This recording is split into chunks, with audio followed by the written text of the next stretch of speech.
Caros amigos, bem-vindos a mais um vídeo do canal Lean Connected, o seu canal de conhecimento, sabedoria e prosperidade.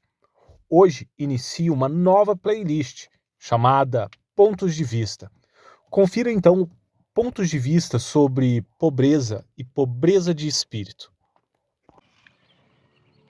No dicionário, se você procurar a palavra pobreza, certamente você vai identificar com a explicação.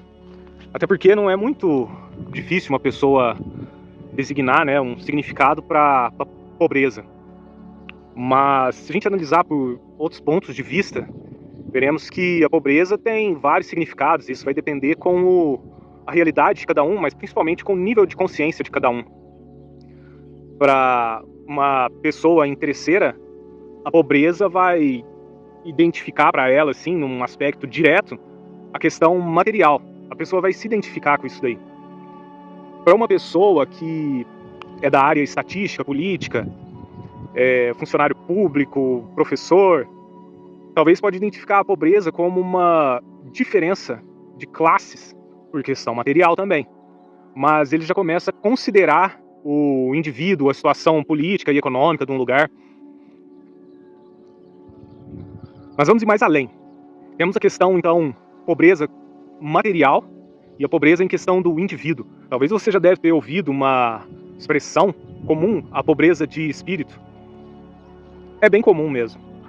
E o conceito que a gente tem sobre isso pode ser diferenciado, dependendo da religião, dependendo do conceito psicológico que essa pessoa tem e o nível de autoconsciência dela, é óbvio. Será que esse conceito de pobreza de espírito, né, entre aspas, está relacionado então à condição material? Porque existem muitas situações de pessoas muito bem-sucedidas que cometem certos atos prejudiciais a tudo ao redor dela e a ela mesma, e ela não percebe, porque ela está preocupada talvez com um resultado imediatista. E assim acontece, tipo, corrupção, né? Quando você caminha por um bairro, que é dito um bairro pobre, uma periferia da cidade, é comum você encontrar resquícios, assim, de uma sociedade a qual o nível de consciência delas estão determinados por alguns padrões que elas nem conhecem. E a gente vê isso resultado do lixo, por exemplo. Outra coisa, assim, desenfreado, é cachorros na rua, cachorro solto, alguns animais, como gatos domésticos também, sendo maltratados. E por que as pessoas têm tanto cachorro? Qual que é esse conceito de pobre ter cachorro? Que esse povo realmente é pobre, não é? Eu tenho observado alguns canais da África, Moçambique, Angola, uns canais, pessoal bem bacana, assim, bem disposto a compartilhar algumas coisas positivas com as pessoas do mundo. E eu tava notando que, pô, que país limpo, meu, olha lá, periferia, igual o bairro aqui. E como é limpo, né, não tem sujeira, tem pouco cachorro também. Não sei, tem alguns lugares que eles se alimentam de cachorros, né?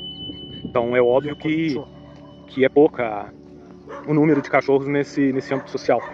Mas a questão do lixo que eu estava pensando lá, e me veio, né, essa ideia de pobreza de espírito, preocupação com o futuro, preocupação com as próximas gerações, não só imediatismo, embora isso está enraizado na sociedade hoje em dia. Mas tem uma questão, né? Aqui no Brasil, nós temos uma economia, por mais que a diversidade social, socioeconômica é muito grande, temos uma economia que permite que nós vamos ao supermercado e compramos um produto enlatado para comer, rápido, né? Uma comida rápida, assim, que vai satisfazer ali na hora, com custo baixo, né? E em outros países não tem tanto isso daí. Dificilmente a maioria deles vai no supermercado. Aqui no Brasil, o pessoal de classe baixa, eles vão no supermercado. Exceto, talvez, pessoas que moram na rua, né? Que até eles vão no supermercado de vez em quando, mas com uma frequência menor. Já as pessoas mesmo de uma classe baixa, eles vão com mais frequência.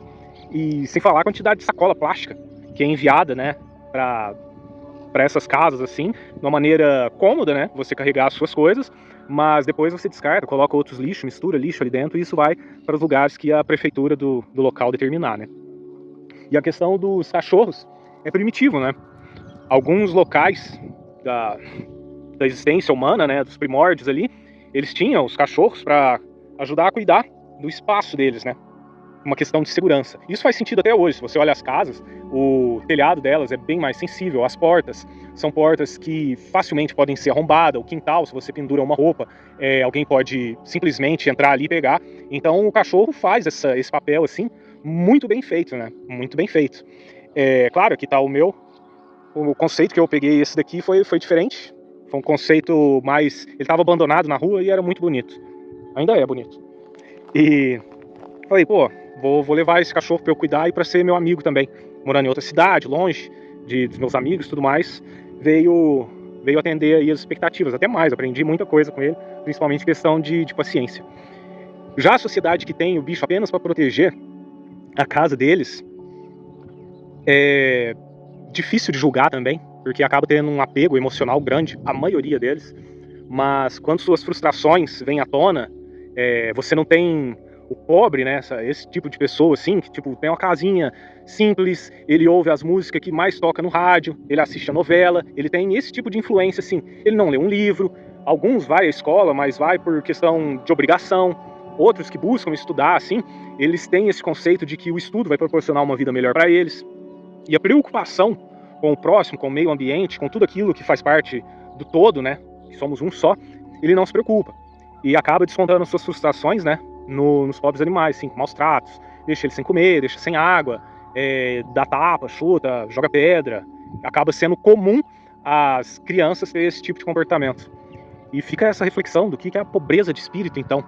Talvez é uma falta de conhecimento intelectual? Eu acho que até que não, meu. A pessoa ela pode não ter um conhecimento intelectual, mas ela está bem consigo mesma. Se ela está bem consigo mesma, ela não tem que descontar as coisas nos outros, ela não tem que destruir as outras coisas, não preocupando com amanhã. Ela vai fazer as coisas, ela vai estar bem consigo mesma, ela não vai buscar algo além da satisfação de ter serenidade, de ter uma paz interior. Diferente do que o lance de você querer ser feliz. Eu quero ser feliz, quero ser feliz. Se você fala muito que quer ser feliz, você deve estar provando muito de tristeza, por isso. Deve estar provando muito de tristeza, por isso o diálogo de querer ser feliz. Assim como as pessoas que querem ser ricas, estão provando muito de pobreza. E quanto mais se fala disso, mais seu subconsciente confirma essa situação. Mais as suas falas, as suas ações vão colaborar para que isso continue acontecendo. Mas tem uma maneira de mudar isso daí. Esse conceito de estar bem consigo mesmo é muito simples da gente visualizar isso daí, que é o conceito do ladrão, né? Ele não está satisfeito com a situação atual dele, questões materiais, ele inveja as coisas dos outros, e ele quer ter exatamente, ele quer aquilo que o cara tem. Ele não quer ter um parecido, ele não quer ter um melhor, ele não para pensar em como que ele pode alcançar isso daí. Ele simplesmente quer aquilo do próximo, né? E esse é um exemplo bem claro, assim, de uma insatisfação consigo mesmo. Isso continua acontecendo, mas tem uma maneira de mudar isso daí. E a gente vai falar disso em breve. Até mais.